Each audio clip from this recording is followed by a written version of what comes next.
Hello. How's it going, people? Welcome to the stream. Welcome. A bit late today, I'm sorry for that. Had some stuff to take care of, but ultimately, I'm here. I am here. We're gonna do this. It should be a good time because today on the cards, we basically have talks, some discussions a bit about the fact that could we have actually our Arsenal back. I know it's been only 2 games and everything, but there are some positive signs that maybe going forward we could more explore and exploit if we want to win games, if we want to do good in the league and even in Champions League, and the cups, of course. So we're gonna talk about that. We're gonna look at some transfer rumors, some discussions and all that stuff, what is going on around the world, especially in terms of regarding Arsenal, of course, because there are some rumors and they are actually quite interesting ones for a change. Some things are coming out of the blue in a way, I'm not gonna lie, but ultimately something that could be exciting if they come to life. Because if they come to life, it could be very, very promising January transfer window for Arsenal overall, and it could actually be pretty interesting to see Arsenal do something in January, of course. So yeah, we're gonna talk about all that. I think some stuff, bits and bobs here or there, of course, as well, but ultimately, of course, smash thumbs up, like the thing, helps a lot. If you're new around here, don't forget to subscribe. We're still aiming basically to hit 400 subscribers before the end of this calendar year. And yeah, comment, get live interactive in the chat, and I'm not gonna lie, let's do this. Genuinely, let's do this straight from the bat. And here it is. We are kicking things off with, well, Nathan. big up Nathan. I'm good. Hope you're doing well. How are you? You have been asking for Wharton for quite some time, and actually Arsenal have held talks over potential signing of Adam Wharton with Crystal Palace, valuing the 20-year-old around £54 million. But it doesn't stop there. This was according to Caught Offside. But yeah, there is some more extra info in terms of this. It's been talked about the move in January. By the way. In January. So basically in a month. So that is actually somewhat exciting. 65 million apparently is in euros. They want 55 million pounds. Something in those lines. And of course, Arsenal want to pay less, as always. Arsenal hope to get the deal done in the region of 55 million. But they obviously, Crystal Palace want a bit more. So typical Arsenal in that regard. But the fact is that the move is talked about to be potentially happening in January, which is the most exciting part of all of this. So this could be very interesting. Young, English. So wait, Wharton is English. Yeah, English. The English tax and Premier League tax definitely applies with the 65 million price tag, but he's young, so kind of you have to buy the potential as well. But ultimately, Arsenal have absolutely kind of ruined their English quota as well for Premier League by selling Nketiah, Nketiah, Nelson leaving, Ramsdale leaving, so they need to do something in that regard. So this is very, very, very, very interesting. I agree with our evaluation. 55 million or what? Wait, 55 million euros, that's what, about 47 million pounds, something like that? They want 55. To be honest, it's not a big difference. The gap is genuinely like 7-8 million, which obviously we could just offer him in wages, that gap, and get him, right?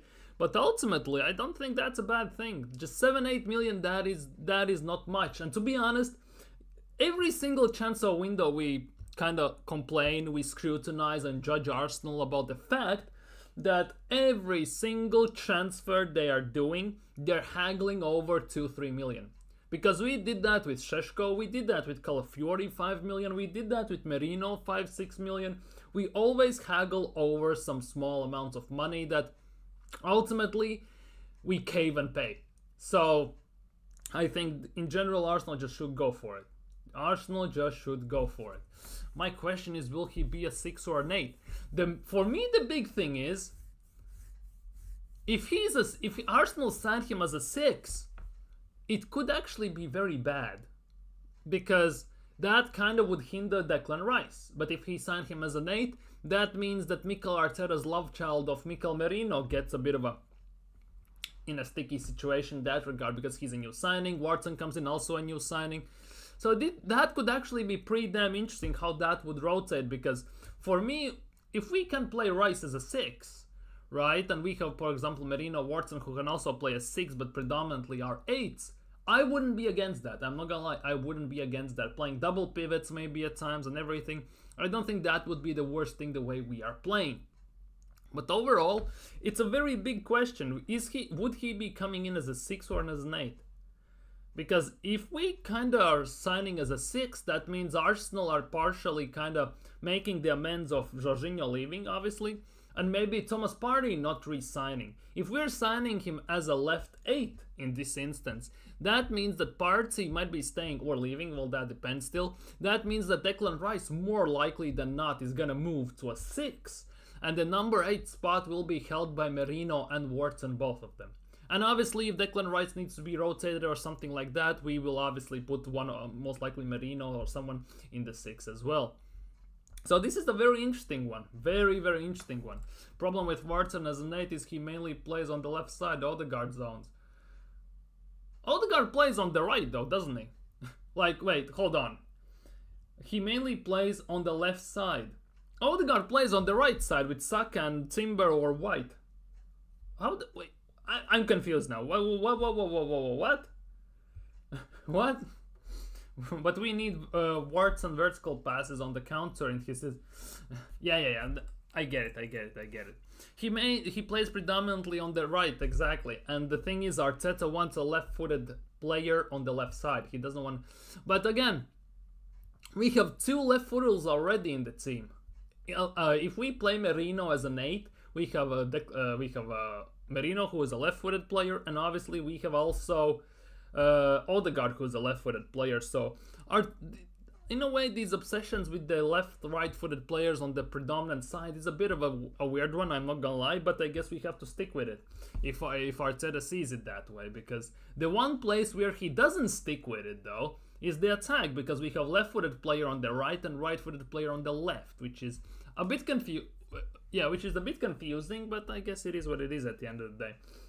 But Wharton could be definitely play straightforward passes. That actually could be working for us very good. Plus he's young, he will develop potential English core, English future and everything. That actually could be very, very, very interesting.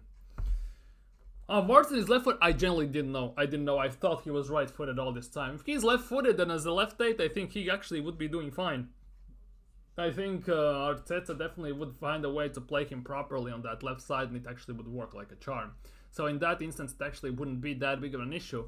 Obviously, it also depends how Crystal Palace does. Because if Crystal Palace doesn't recover, obviously they have won a game recently. They kind of are trying to climb out of this relegation battle and everything. But if the longer it goes, and by January, if they are very close to relegation, there is a chance that a few players might try and jump ship, and getting Wharton in that instance wouldn't be the worst thing, would it? That actually wouldn't be the worst. And Wharton, and I really do want him, but there has to be a clear plan for him. Exactly, that is the case. Because 65 million Palace wants, so basically let's just say 60 million is what overall we would most likely have to spend or something like that. 60 million is a big chunk of change, isn't it? And obviously I want Arsenal to sign a midfielder as well, because I still believe that at the end of the season we will be a bit short, and we need to do something in January just for the sole purpose that we don't have to do extra work in summer. Because the way I'm seeing things, Arsenal, if they sign someone in January, it will open up their hands and minds also to other businesses, other transfer business in summer. But if they have to also focus on signing that extra 2-3 players that they could have signed in January, again, it will be a typical Arsenal situation where they don't do enough, we will be close but no cigar, and they always gonna be leaving us short. So if Arsenal want to have this serious situation, serious conversations about trophies and everything, we need to start to do business in January and in summer. We cannot solely rely on summer and then hope that in January something opportunistic comes. Because overall in January in general in Arsenal's history, they don't do much big business. Aubameyang, it has been the biggest, and that was almost a decade ago.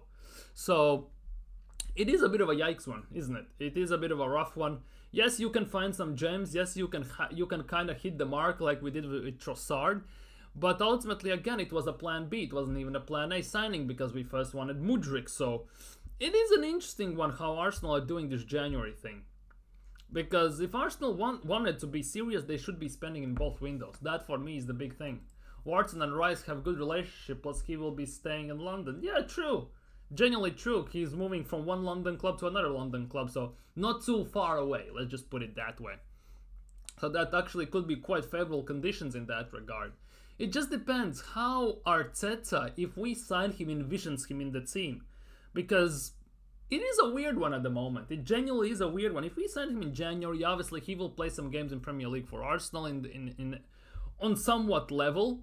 And ultimately, at the end of the day, it actually could do more good than bad, because that means he will have a half a season, he will have summer pre-season, and then in the next season he actually could be a starter even.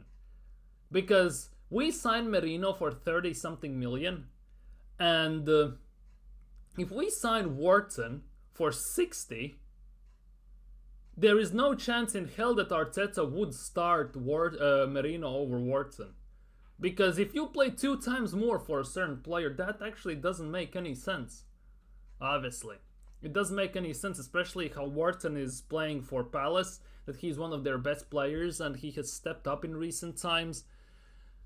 It's a very interesting one. In the Championship, they said he's a box-to-box player, and now he's more deep line playmaker profile. And that is the thing, so he's a bit of both in the way I see it. And the fact that he's a deep-lying playmaker profile more now, I think it depends on Palace's tactics, how they want to play. But ultimately as well, we need someone from number 6 spot that can actually distribute the ball. Because if we could kind of combine, let's just say, Partey and Jorginho, obviously if we don't do, excluding the pace, of course, but if we combine the defensive and everything big up abilities of Partey and the passing abilities and vision of Jorginho, that would actually be the perfect scenario for Arsenal's number 6. That is the big thing. And big up coach in the chat. Big up my guy. Big up. Long time no see, by the way, as well. Long time no see. Gumaris. Oh, you mean Bruno Guimaraes? The thing is, Bruno Guimaraes would be very interesting at Arsenal, but the thing is, he mocked Arsenal when he signed for Newcastle from Lyon. They mock him in the video, and it kind of feels that Arteta is man of principles, and he is not gonna go for a player that basically has mocked him and mocked the club. I think that's why we maybe won't also see Vlahovic as a striker, even though we will be linked against him in the summer most likely, or even in January. And I think also that will be the reason why we're not going to go for Bruno Guimaraes. I think Bruno Guimaraes kind of suits a bit more to City as well in that regard, because they need someone who can do a bit of more things. Obviously for Arsenal he would be great, but I don't see Arteta going for him. So no Gyökeres because Gabriel mocked him. That is a different thing. That is a different thing, the way Guimaraes did that. He did the whole club. That was just the one player, plus he didn't mock Gyökeres. Gabriel said himself that he did it for Bane from Batman. So it depends just who you believe, the media or the Gabriel himself. But ultimately, yeah, it is what it is in that regard. Wharton is more of Partey and Merino in a way. Yeah, true. But we need someone who is in that 6th position, also a bit of a Jorginho. Because if we kind of could get that passing distribution as well, it would do more good than anything for Arsenal. It's very hard these days to find a perfect combination of player abilities for a team. Yes, they can develop them to some extent, but ultimately to find like a player who can do multiple things is very hard these days. Mostly these days players are very good at certain aspects, or basically one or two things. They are not good at everything. And once you find that player who can do everything, he genuinely is the biggest gem. Similarly like Rodri, for example, for City. As soon as he comes out of the team, they fall away from the face of the earth. Instantly. Because Rodri defends, he attacks, he passes, he scores, he does everything for them in the midfield. He basically is a one-man wrecking crew in that instance on both sides of the field many times, plus scores some clutch goals as well. Enzo Fernandez, no thanks. No thanks. Vlahovic on oh, dude, don't even give them ideas. Don't even. Anthony Gordon will be good for our wings. Gordon for left wing would be very interesting, I'm not gonna lie. He would be very interesting how that would work for Arsenal. Given the fact that we have been linked with players like Rafinha over time, Nico Williams, obviously Mudryk and players like that, the fact that if we went for Gordon, that actually could be very interesting. But I don't think we're gonna go for Gordon. We can speculate that we would love to see a Gordon at the team. I would love to see someone else at the team. I would love to see this and see that. But ultimately, currently there are no reports about Arsenal being interested in Gordon from recent days, from what I can see. I mostly see that still Liverpool might be still going for him, potentially. Just putting it in that way. But the fact that Wharton potentially could be coming as a January transfer, and I reiterate this again, January transfer, is very, very interesting. But it doesn't stop there. According to Di Marzio, Napoli has asked about Jakub Kiwior, so Antonio Conte wants Jakub Kiwior, allegedly. His situation at Arsenal, and now Arsenal are open to letting him go out on loan. On loan? What? Just sell him. Right now is the moment for him to come back to Italy because he has to play and become one of the best defenders in Europe again. I'm sorry.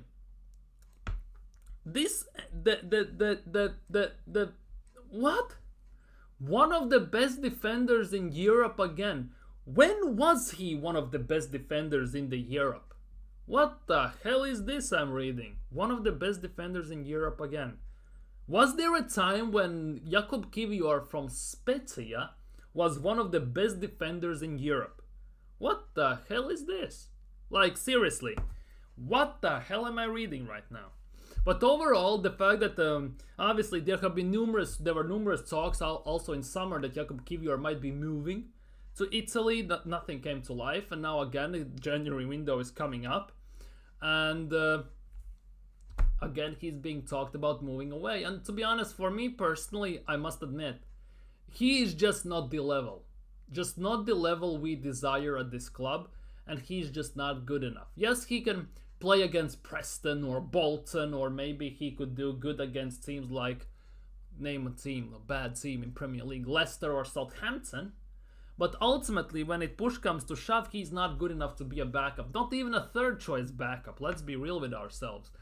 Because it's genuinely not a good look overall. Conte, you beauty. He played well at the World Cup for Poland. Dude, it's Poland though. He played well for Poland in World Cup. Don't give a damn. You cannot judge player by the national team. Because if we judge players by their national team performances, Lewandowski should be playing...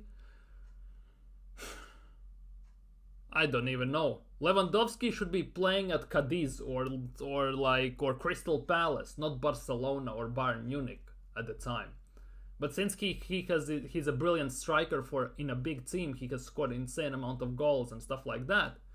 There's a complete different story. There are many players who are incredible for their club, but they're basically suck ass for their country or are very mediocre.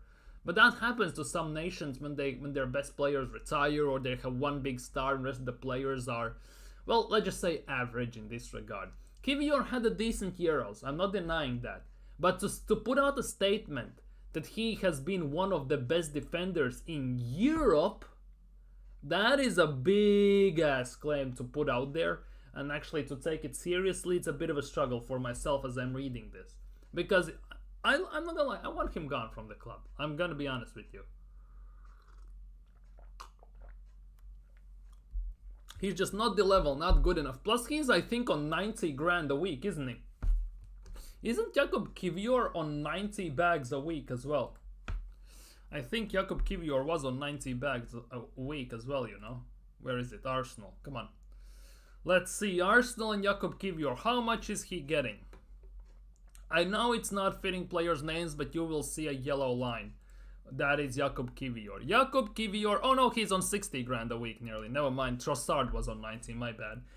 Jakub Kiwior is on nearly 60 bags a week.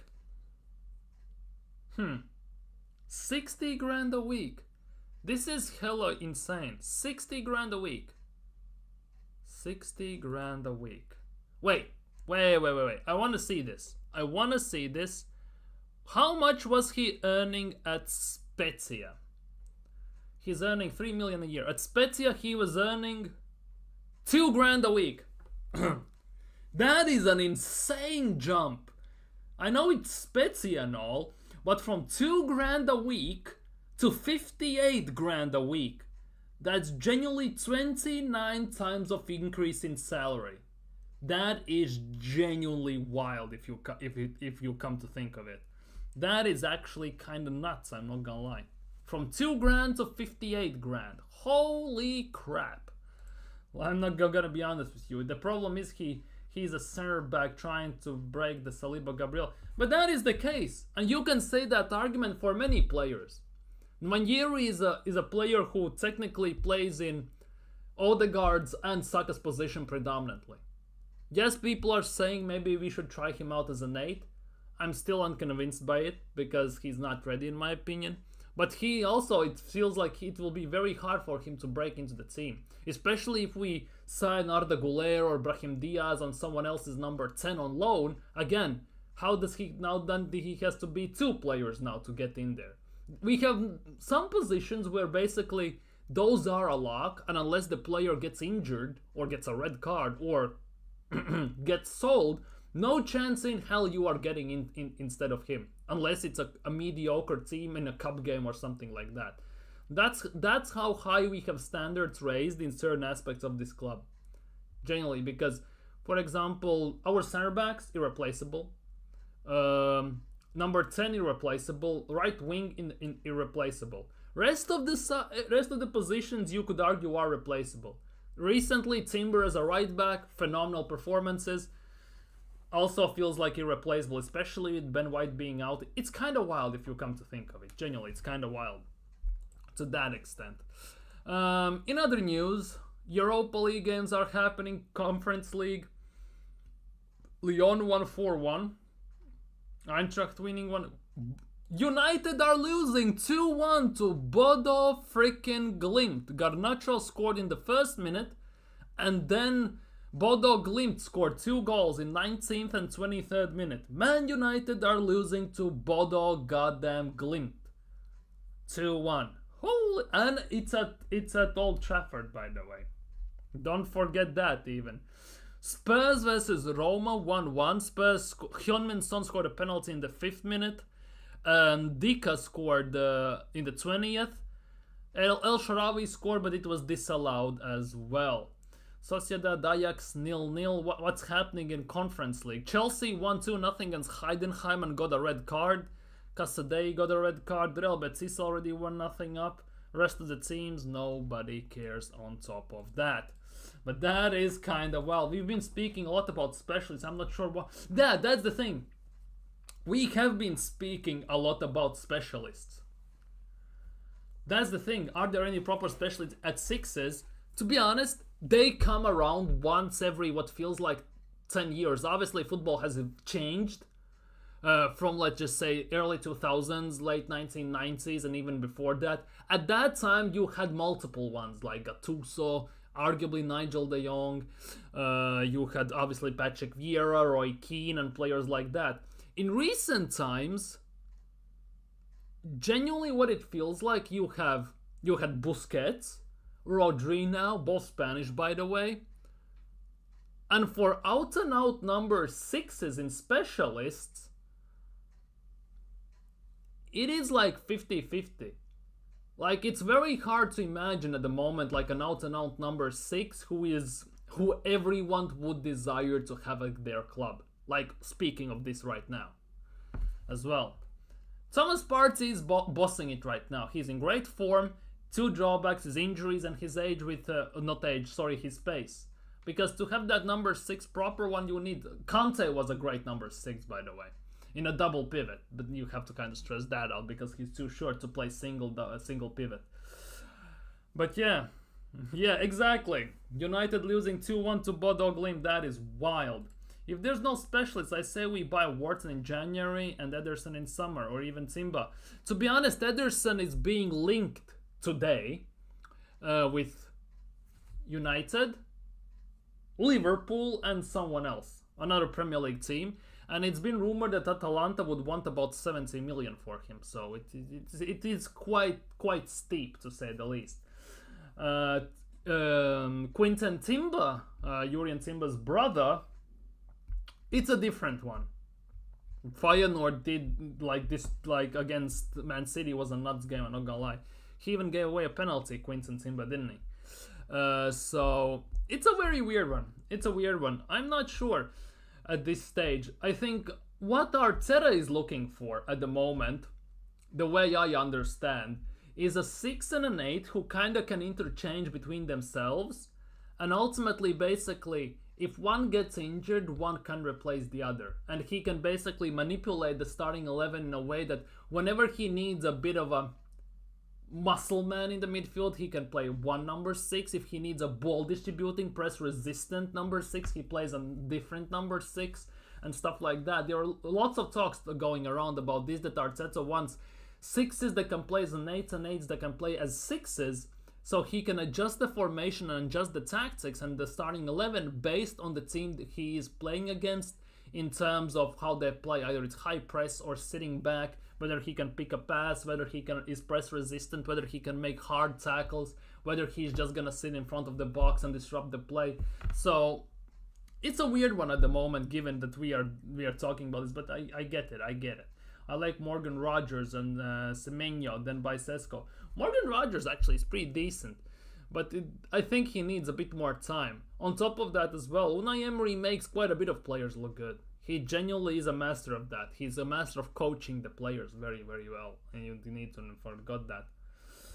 Semenyo as a wing, as a backup for Saka, maybe. Although there are different options, I'll also explore, not just Semenyo. And by Sesko, and that is the big thing. For me, with Sesko, that is the big thing. Arsenal are saying, there are reports that Isak is number 1 target, Gyökeres is number 2 target, and then there's Sesko. But with Arsenal, in reality, given that we were arguably, according to rumors, this close to signing Benjamin Sesko, and the biggest reason why he didn't sign was the fact that Arsenal told him he's going to be a backup for Havertz, leads me to believe that Arsenal will be again linked with Isak, with Gyökeres, Osimhen, players like that. They will maybe put in a bid, it will get rejected, and we will end up with Benjamin Sesko. I kind of get that feeling at times. Because if we were already that close to signing him, especially if Havertz kind of has a very mediocre season, well, if you get what I mean, given that he was on a very good goal-scoring form at the second part of the last season, most likely we will sign Šeško or someone like that. Maino is not coming to Arsenal. No chance. This is not career mode. Brentford value Mbeumo at 40 million. That is somewhat cheap, or am I tripping? Mbeumo for 40 million, given that he's one of their best players. It feels cheap, and I'm not sure why. Although at the same time, Arsenal could potentially explore that idea. I wouldn't be against Mbeumo joining Arsenal as a backup for Saka, maybe playing as a number 9 at times, something false 9 or something. I wouldn't be against that, I'm not gonna lie, I genuinely wouldn't be against that. But yeah, it's very, very interesting how this is going. It's cheap, and so is this. Yeah, they both, it's very weird, because Brentford were flying last year, they were flying year before Tony got banned and everything.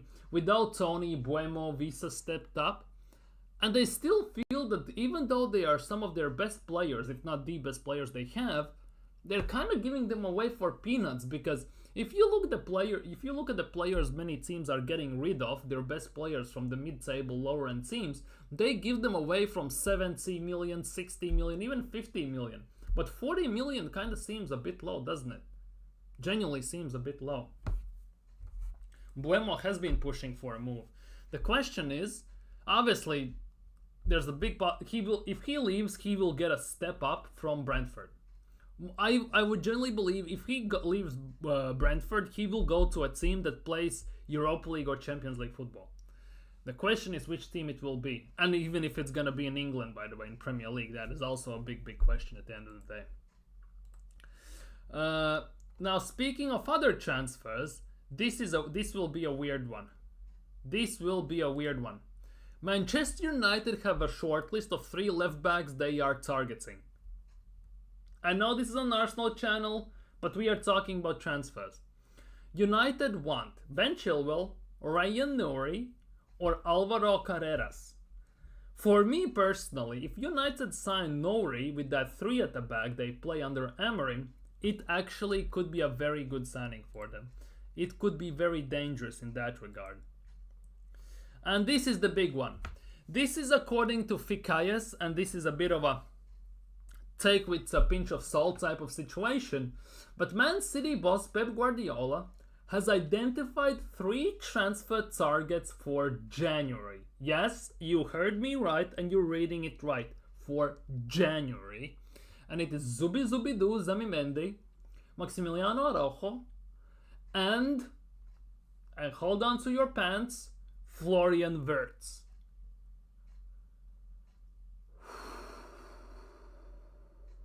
I'm kind of speechless in this regard. Imagine if you read this and you just see Arsenal have identified 3 transfer targets for January, and we'll get like at least one of them in my opinion. Zubimendi, Wirtz or Araujo. I would be over the moon. But overall, yeah, you can see that City are struggling. City need players. They need to replace Rodri ASAP. They need to somehow survive, by the way, till January. They need some more help in attack as well, with KDB getting old. And this is the issue with Man City. They have had such a good team for the longest time. Their players currently they have are either very old or very young. And the young players are not ready to play the main roles consistently in their team. So there's a massive gap of this transition period where they are missing players. And they are trying to go to that. And this is what coach is saying is true. I read this today as well, that Florian Wirtz allegedly prefers move to Bayern Munich over Real Madrid. And that sounded so wild to me, but ultimately I get it. Because Thomas Müller is leaving, Wirtz is probably going to play one of the key roles in that regard.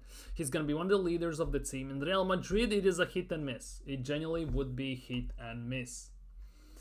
Seems low, but Tom Frank, 2 managers, saved Tony wages plus got 40 million stabilizers to half team. Yeah, true. That is the case. He kind of stabilized the team. If he can keep them in Premier League a bit more this season, like if Premier League table, where is Brentford sitting? I don't want to get this wrong. Brentford currently are sitting, as you can see, 11th in the table. If they survive this season, I think next summer they will invest some proper money into some players. I strongly believe so, especially if, let's just say, Viso or Mbuemo leaves. But they definitely have some money to invest now, and they will do it. They will genuinely do it for some proper amounts. Pep checkbook merchant, don't even. But I thought Foden is the best. Exactly. That is the thing. They have the best players, but Phil Foden, since winning that Player of the Year award, has gone pretty much AWOL. I'm not gonna lie, pretty much AWOL. Even Haaland, since he said stay humble, right, is genuinely that has put curse on City. Rodri is out. They have gone 1-0 in 5, to be honest. They haven't won in 5 games in a row, or 6 even. They have lost their last 4, drawn 1. It's actually kind of nuts. Selling Haaland in my FPL, eh? Like, that could be the case. They play Liverpool this weekend. And Liverpool haven't lost a game as well recently. So at the moment, they just beat Real Madrid. And Van Dijk bodied Mbappe like he was a 2-year-old. So, yeah, Liverpool are just genuinely Salah in. Pretty much, Salah in. Salah is playing on the left, on the right. He's against, most likely, he's going to be against Guardiola. Guardiola has been hella shaky in the last three games at least. So Salah could have a field day out there. Plus, in general in his career since being in Premier League struggles at Anfield. So this could be a big one. This could be a big one. For Arsenal's sake, we need the City win, as wild as it sounds, if we want to win the league, or actually have a chance in going for it. Granted, if we beat West Ham, by the way. But ultimately, yeah. Ultimately, it could be hella nuts. But Arteta is doing a nuts job. And there is something else. And you probably know where this is going. And just bear with me here. The thing about Mbappe shows there is no guarantees with it. Exactly. Exactly.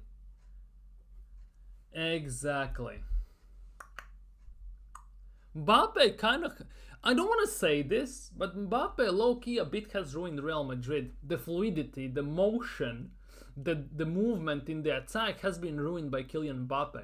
Because the most effective place for Mbappe is left wing. But there's no chance in hell he's taking out Vinny Jr. Now that Vinny Jr. is injured, he might get a chance at the left wing. But then again comes the other issue. They don't have a striker. Hendrick? No, God, please. So they will struggle a bit now. They will struggle quite a bit now. West Ham revenge on the cards, to be honest. We lost to them in the cup. We beat them 6-0 in the league. So if we can... And this is also a good segue into the fact, do we have our Arsenal back? And this genuinely rides on two things. First of all, if we can avoid injuries. And second of all, if Arteta has the balls to keep playing like this. Because last year we had a similar situation, didn't we? It felt like preserved our energy till January. And then after Dubai trip, Arteta said, okay guys, time to take the shackles off, let's just go. And we just blitzed half the league pretty much, went 14 1-on-1 or something like that. So this season, I think we tried to do something similar, but it has massively backfired. We are 9 points behind Liverpool. And now we don't have that luxury to basically just preserve energy till the second part of the season. We need to start going now. And this could go both ways. Either Arsenal will do the job and get it over the line, or they will catch Liverpool, but they might actually fall a bit short. That could actually also be the case because we could run out of steam at some point as well. But overall, if we keep playing like this, I would be very open to say that we have our Arsenal back. The issue is, will we play like this? Because with Mikel Arteta, you never know, first of all. But the last two games have very many indications that we actually, if Arteta allows us to attack, because in my opinion still, Arsenal are made for attacking. This team, the way it's built and the way we are moving, it's made for attacking, not defending. Our attackers don't give a damn about defending. They have to defend because Arteta tells them to defend. Ultimately, they don't want to defend. Let's be honest, no striker wants to defend as well. But if we keep playing like this, definitely there could be something very, very nice. We need to hammer the hammers. The manager has been poor. Lopetegui is poor. West Ham should get a big manager. The thing is though,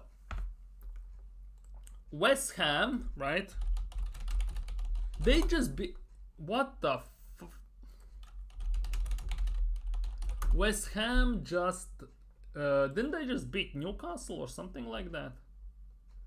West Ham, yeah, they beat Newcastle 2-0 just a few days ago, so that's good for them, obviously. But ultimately, if they beat United, but that wasn't tough with Ten Hag.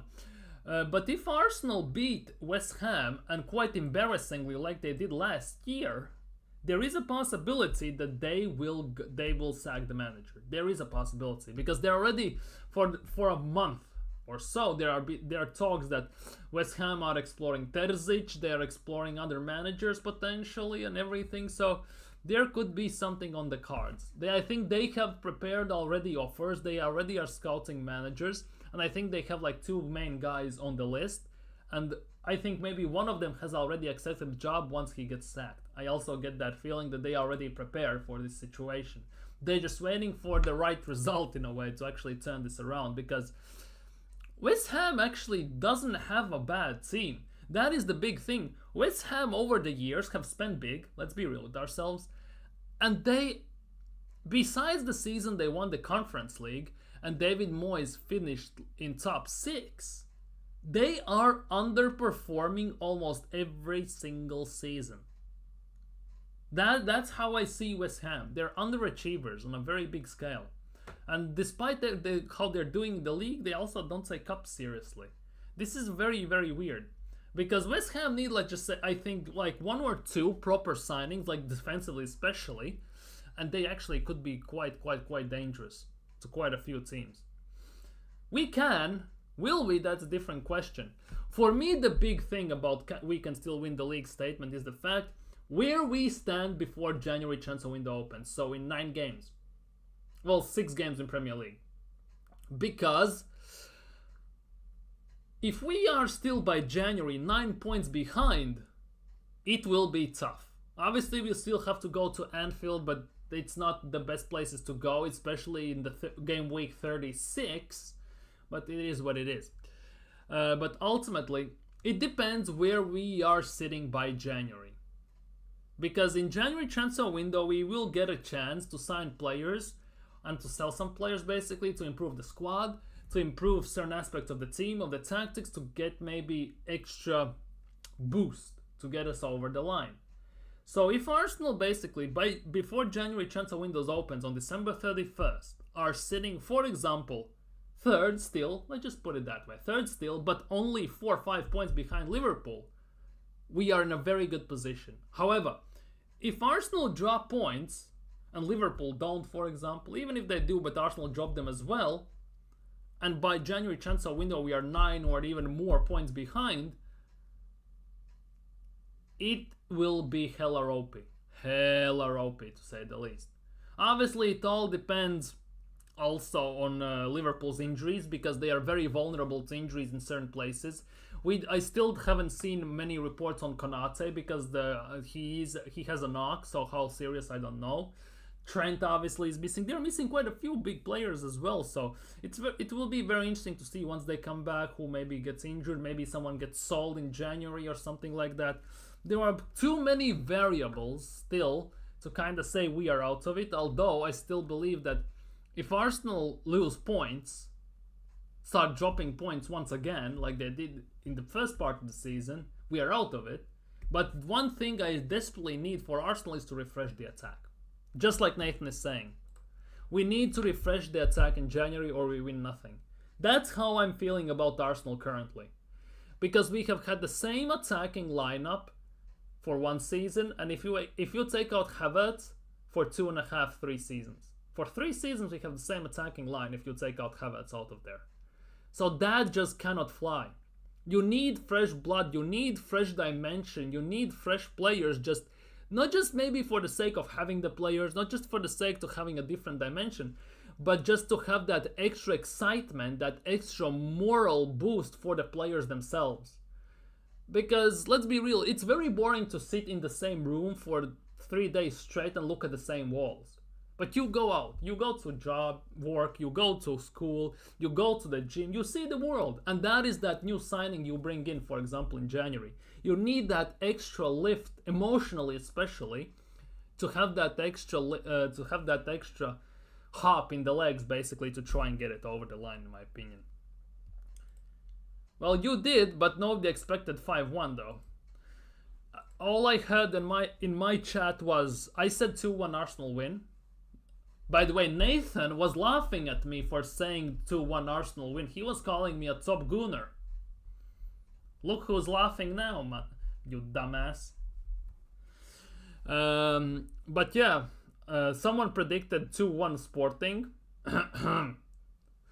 I saw also 2-0, but nobody expected 5-1. Nobody expected 5-1, and that was the biggest shock of the day, given the fact that we hadn't scored in Champions League away games this year. Our last Champions League away goal was against PSV. That actually was nuts. That's why it came out of the blue. Hey, yo. We don't do that here, okay? I just try to look at things from all the perspectives. and that's why it feels very weird sometimes when I kind of when people take what I say out of context many times, because I try to look on both perspectives, like kind of take the obvious one and then play the devil's advocate, so kind of find the middle ground.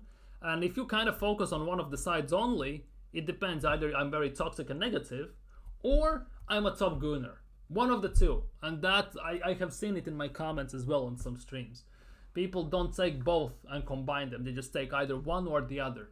But that's the age these days. People don't like context, and they don't like to actually see the way you. They don't want to fact check, compare information, and to actually make their own conclusions. They either hear one thing or the other, and they just roll with it. They don't want any deeper, like, research over this.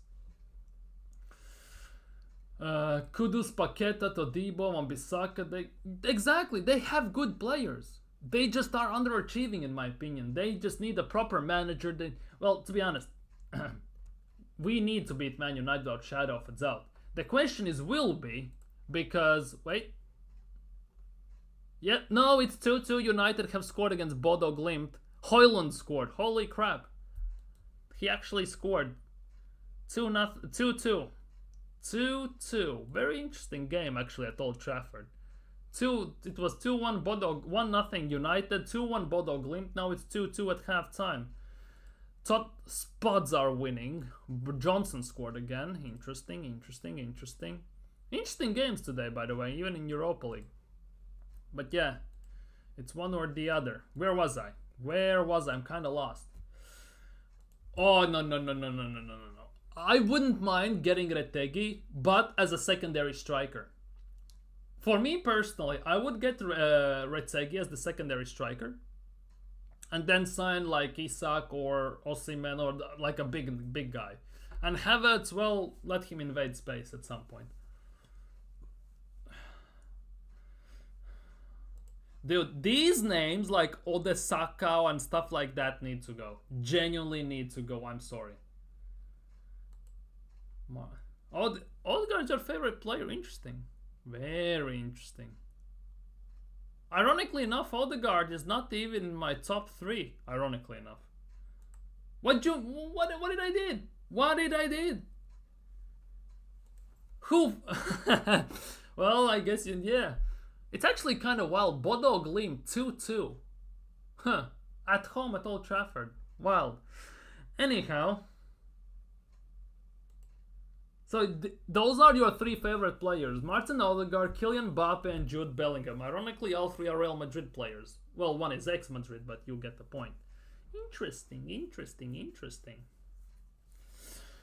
But yeah, in other news, and this is, I think, if Arsenal don't win anything this season, well, in my opinion, they should win Premier League or Champions League, where Arteta has to go. I'm just putting it out already.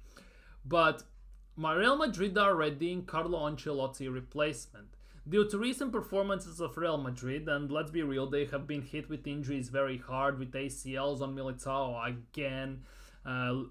Courtois was injured, and Lunin had to play, and Alaba was injured, and Carvajal has now ACLs, and they don't have a backup right back. They have to play Lucas Vazquez as a right back, even though recently they are playing Valverde, and he actually is doing phenomenally well there. And everything, they're struggling in the attack with the addition of Mbappe and everything. You know, if Arteta doesn't win Premier League or Champions League, for me, he has to go. And if Ancelotti is available, give him a crack at the team. Let's see what he does with Arsenal. Let's see what he does with Arsenal for 2 seasons or 3. And if he doesn't win anything, then sack him as well. Get someone else. Like, let's just say, all the top gooners, calm down. But I'm just putting it out there. If Arteta doesn't win anything, and he either leaves himself or gets sacked at the end of the season, and Ancelotti is available, would you take Ancelotti at Arsenal? For 2 or 3 years, would you take Ancelotti at Arsenal?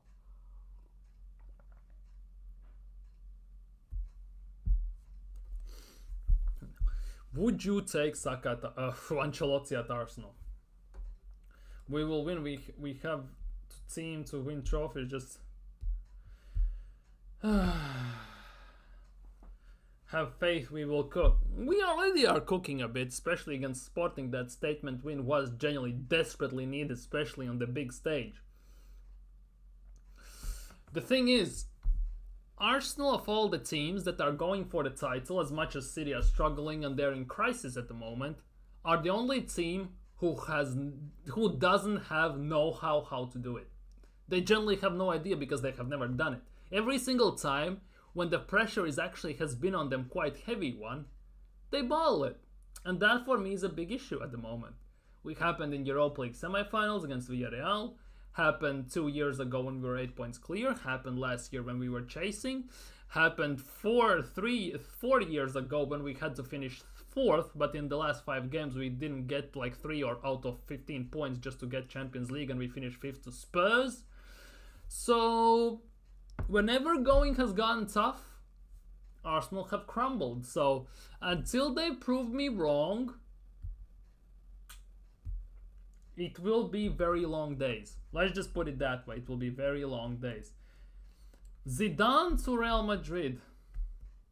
I can see that he comes back. The question is, would he want to come back with all these players, given the issues Real Madrid at the moment have? That for me is the big question. Would he want to come back? Because at the moment Zidane as a player has incredible legacy. And as a manager at Real Madrid, to did what he did with the consecutive Champions League wins and everything is phenomenal, to say the least. Not sure he would want to come back and tarnish that currently. Generally not sure. Mikel will go to Madrid and take Saliba, Gabriel and Saka. Mikel Arteta is not going to Real Madrid. That's for sure. Because at Real Madrid, you don't have phase 1, phase 2, phase 3, buy a dog, get pickpockets, squeeze lemon juice, share wives, conquer your own wife and stuff like that.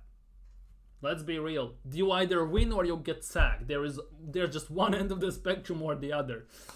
And that's why he won't work there. He genuinely won't work there. That's why I don't think he will go there.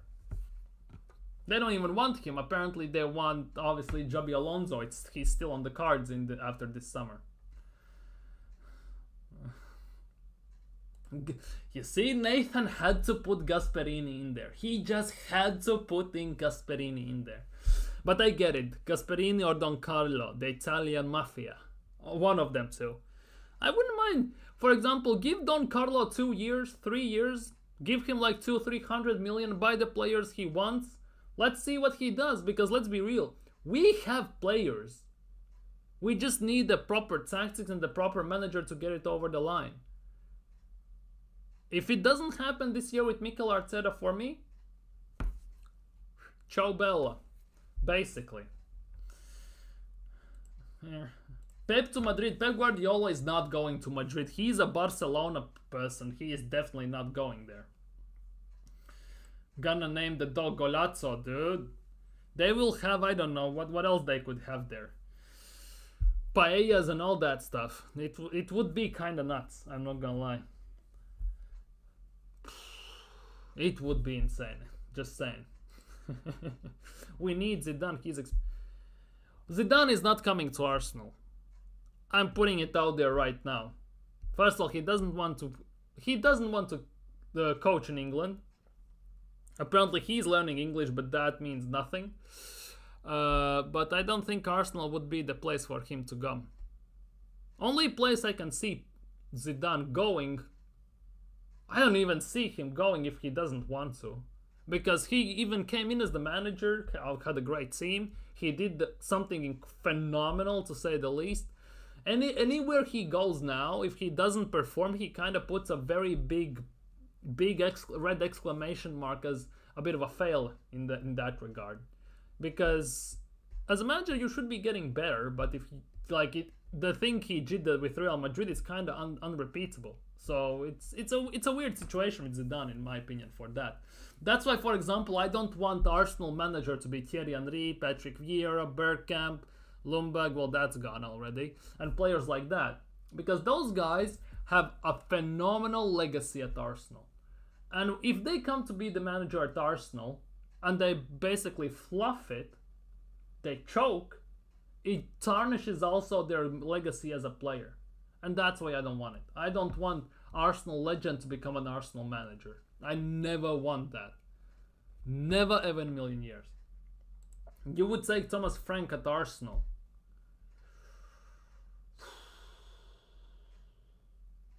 Not sure about that one, Chief.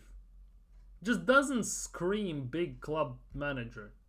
I want to see him prove something at a team. It's a weird one with Thomas Frank. Technically, he is a good manager. What he's done with Brentford and everything, it's fantastic. But at the same time, there's quite a bit left to be desired. Yeah, Timber is a beast at right back. I respect Ben White, but Timber is too good. It's kind of ironic that actually when you put the players in their correct positions, they actually perform. All of a sudden, you don't play Timber as a left back. You don't play Partey as a right back. You don't play Kai Havertz as a number 8. You don't play Win the Dog in goal. And you don't put, I don't know, Stan Kroenke as a striker. And all of a sudden we can score, we can defend, we nearly keep a clean sheet. We have scored 8 goals in 2 games. It's surprising, isn't it? Like, for me, Timber in these 2 games has done a phenomenal job. Genuinely phenomenal job. Rock solid. Saka said himself he likes playing with Timber as a right back, which means he doesn't have to track back as much. He doesn't have to worry as much on defensive end, because Timber with his pace, his strength, and his dribbling, passing, and even shooting ability is fantastic. Plus, the way he overlaps made us score the first goal. That was also fantastic. For me personally, as I just pray that Timber stays healthy. Genuinely stays healthy for the rest of the season. Because for me, in the beginning of the season, in the summer transfer window, I said, Timber is coming back. The weakest place for Arsenal, the only way I can see Timber starting with Calafiori as the new signing is if Ben White gets dropped. Ben White is getting somewhat Ramsdale treatment. That's what I said. Same thing I said that also in forward department. Martinelli from our attack, if we want to improve our attack, is the most expendable one in Arteta's eyes. He has tried to replace him already 2-3 times. And all of a sudden, Martinelli linked with Barcelona and Bayern Munich. Arsenal are linked with left wingers.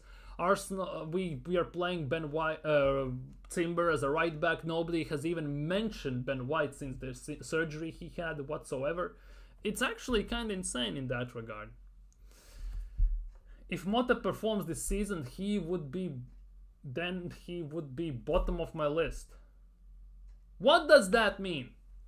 If Mota performs at Juventus this season as the manager, he would be at the bottom of my list. How? I'm confused. I'm genuinely confused. Or you mean you have Gasperini, Carlo Ancelotti, and then Thiago Motta of the 3 managers you would want at Arsenal, if that would be the case? I don't get it. I'm kind of confused. Well, true, but he's number 1 right. Yeah, at the moment, 100%. Number 1 right back at Arsenal. Ben White, over the time we signed him and switched him from a center back to a right back, because at center back he was shocking at the time, has made the position his own. Credit for him where credit is due. He has been in talks to being one of the best and consistent right backs in the league over the last 3-4 years. Credit where credit is due. Credit to Arteta, our defense, and all that stuff. But when you watch Ben White play, he does some things very, very good. But he also does some things very, very shockingly. I'm not gonna lie. I don't like that when a quick winger is going against him, he always steps back. He doesn't put in a tackle, for example. Sometimes he feels too weak on the ball. He doesn't watch football. How can you learn the game if you don't watch football? That for me is the biggest one. If I want to become a professional, I don't know, IT specialist in coding, Python, JavaScript, HTML, whatever, right? I will watch every single video. I will talk to specialists who know this stuff, and I will try to get better every single minute I can get. Ben White plays the game, goes and then plays golf or eats paella, sleeps in tanning bed and everything. That for me is a bit of a no-no, personally. My list: Gasperini, Ancelotti, Nagelsmann. Not only gets on that list if he performs, if he wins, basically. If he wins the Serie A, if he wins Coppa Italia, Scudetto, and all that stuff. I get it, I totally get that. Fully get that. Although in the first season, he's doing so far a very decent job. To say the least. Although Inter are doing better than Napoli as well, though, at the same time. But who is our number one guy at left back, though? Calafiori is doing well, but he just doesn't cut. Exactly, that for me is a big worry. Calafiori, more for me, is at 3 at the back, as left-sided center back, he's perfect. As a left back, quite a bit still is left to be desired. He's good going forward. He has a decent shot on him. He sometimes when we go on the counter, he's one of the first men up front, genuinely, from the left back spot.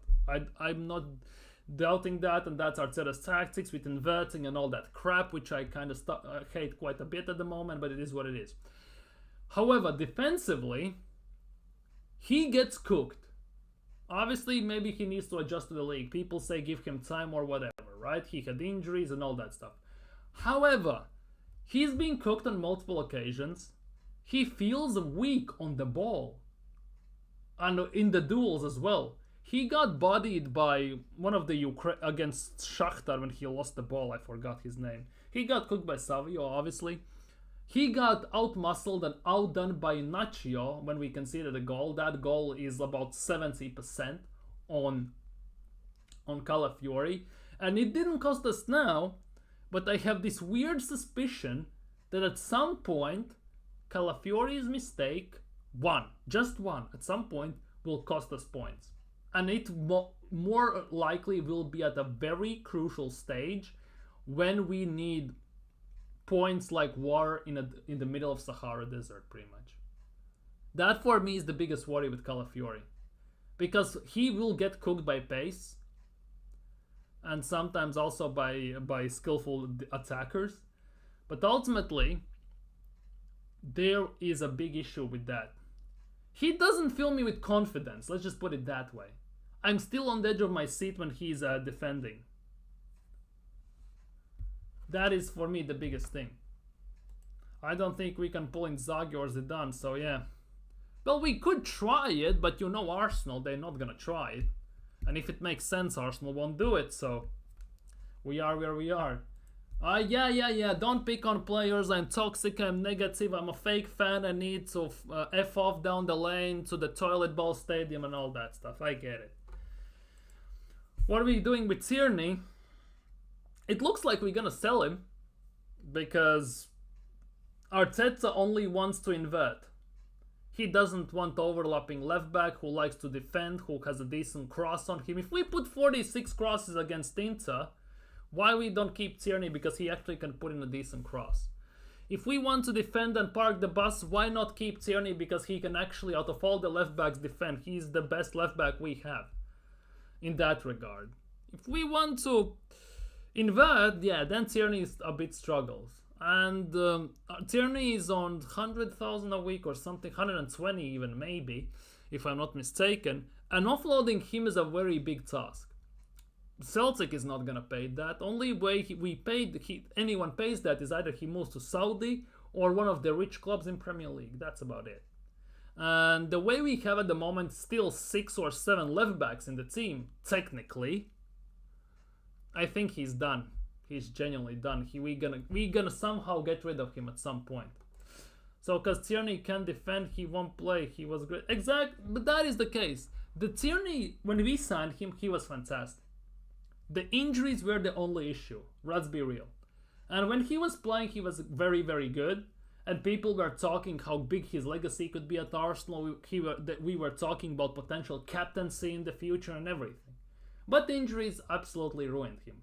Yet at the same time, if you look at the injury record, right?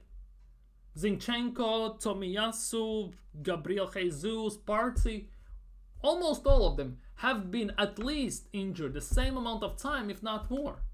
So technically, he's not even that injury prone. He's just as injury prone as about 30% of our squad in general. The thing is, he just cannot do one thing Arteta has a weird fetish for, and that is inverting. And that's about it. Because for me, Tierney should be playing. Tierney should be starting, by the way. If we want a proper left back, play Tierney. See what happens. Why not? We want to cross the ball, give him a chance to cross.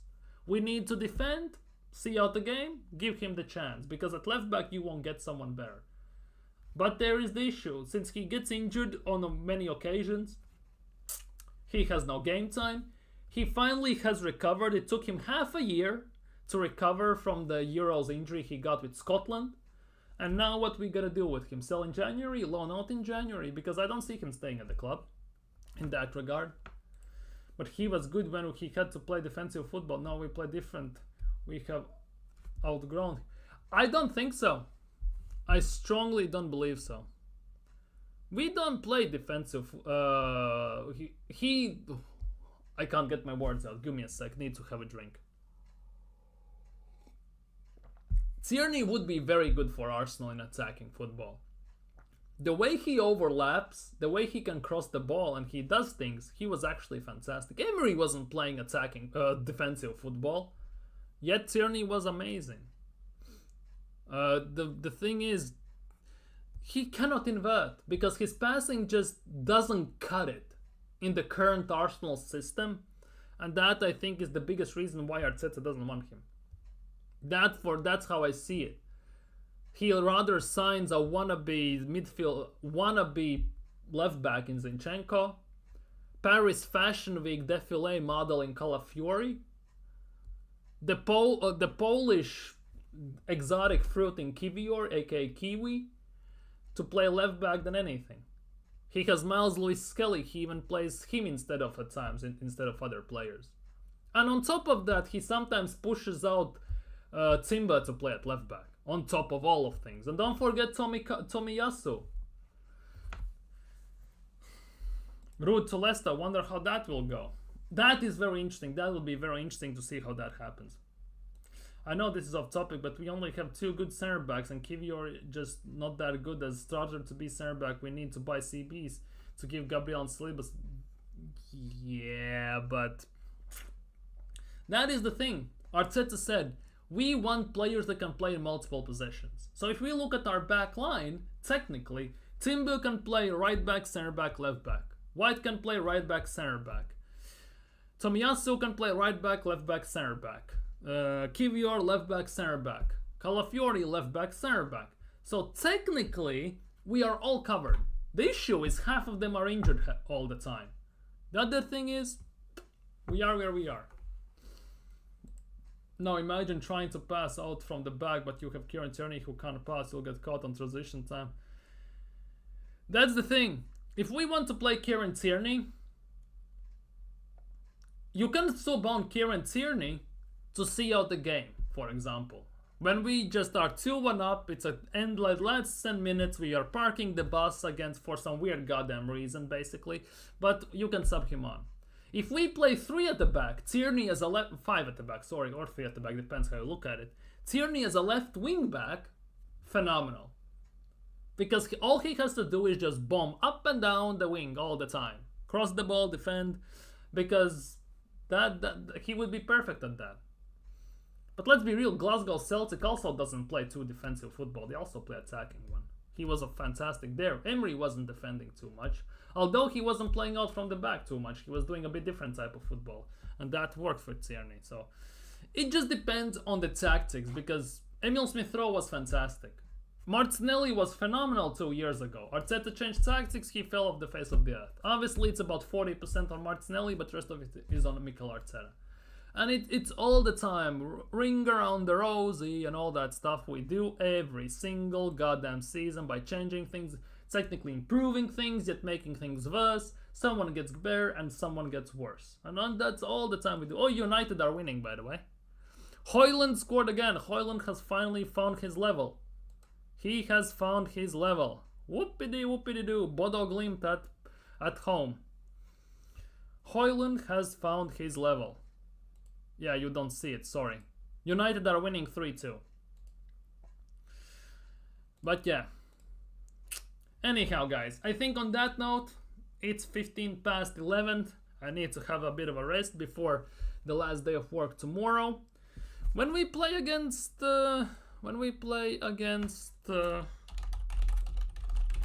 West Ham, Saturday or Sunday? We play Saturday. 5:30 kickoff. Ooh, will be very interesting. Yeah, definitely, 100%. You know it, Nathan. Preview tomorrow. 100%. Arsenal plays Saturday, November 30th. 5:30 kickoff, which means the game will end half an hour before I go live in general, as I usually do in recent times. Fantastic how things work out. Phenomenal, to say the least. So yeah, I think on that note, I'm gonna end today's stream. Thank you guys so much for being here.